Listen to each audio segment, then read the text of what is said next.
Hello, fellow YouTubers. Well, I just got back from a screening of Andrew Fleming's hilarious irreverent comedy, Hamlet 2.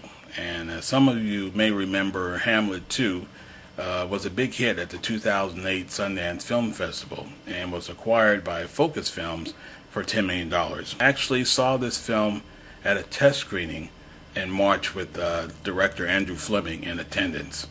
I liked it very much, and I decided to see it again at an advanced screening to see what changes were made and whether I still liked the film or not.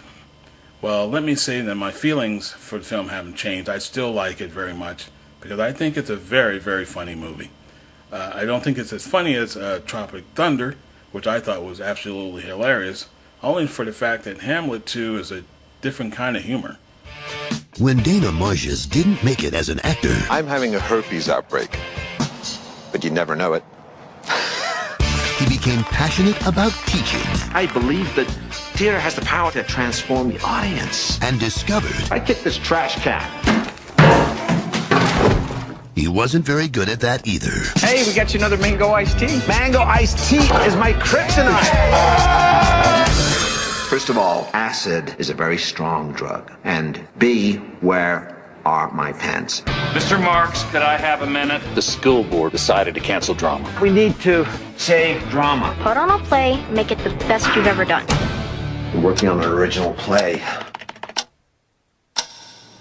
What is your fucking problem, man? It's done.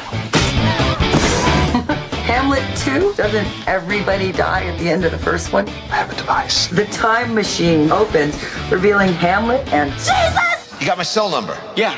Okay. The musical accompaniment to our play will be provided by the Gay Men's Chorus of Tucson. Yes. Just a steel town girl on a Saturday night. Because of its unwholesome content, the school cannot allow the exhibition of Hamlet 2. You can't stop art. You have Satan French kissing the President of the United States of America. Cricket Feldstein, we have a First Amendment case on our hands. No one is shutting down this play. The so-called Supreme Court can suck my balls. Yeah. What's really going on here? Jesus is sexy, which leads us on to the musical interlude, Rock Me Sexy Jesus.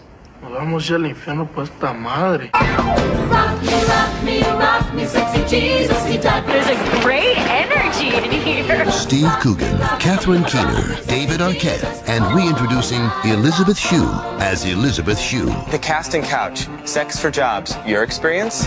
Well, I did have to give a hand job once. Thank you very much for your candor. Hamlet 2. It was dramatic. It was visual. It was stupid. It was stupid, but it was also theater. That's cool.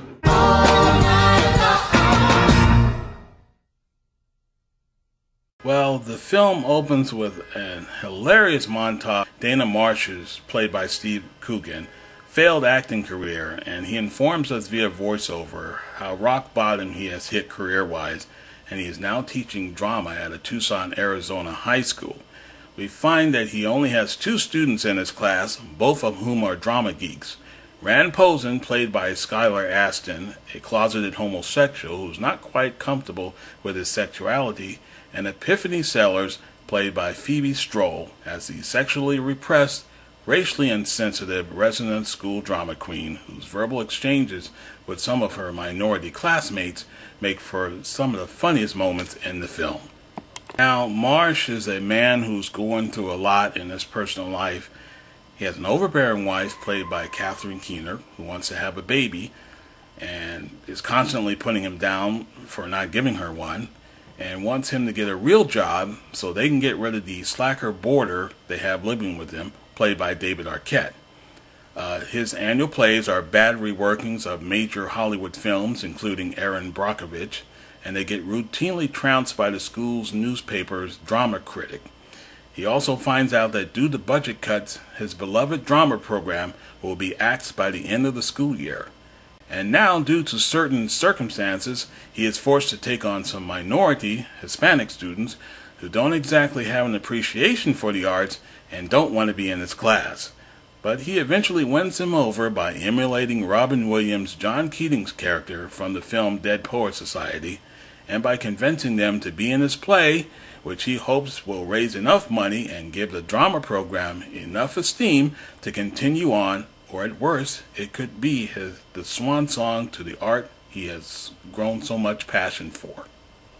So, he decides to do a sequel to what many consider to be the greatest play of all time, William Shakespeare's Hamlet. Well, as some of you may know, everyone dies at the end of Hamlet, including Hamlet's love, Ophelia. The solution? Why, have Hamlet go back in time in a time machine provided by Jesus Christ himself so that he can go back and save his love, Ophelia, and set it all to a rock music score featuring Elton John's Someone Save My Life Tonight. Well, of course. Steve Coogan is a riot as the put-upon drama teacher who can't seem to get his personal life or career in shape. And I thought that the supporting cast all had great comic timing and did a credible job of portraying his students, given the fact that most of these actors are well into their 20s.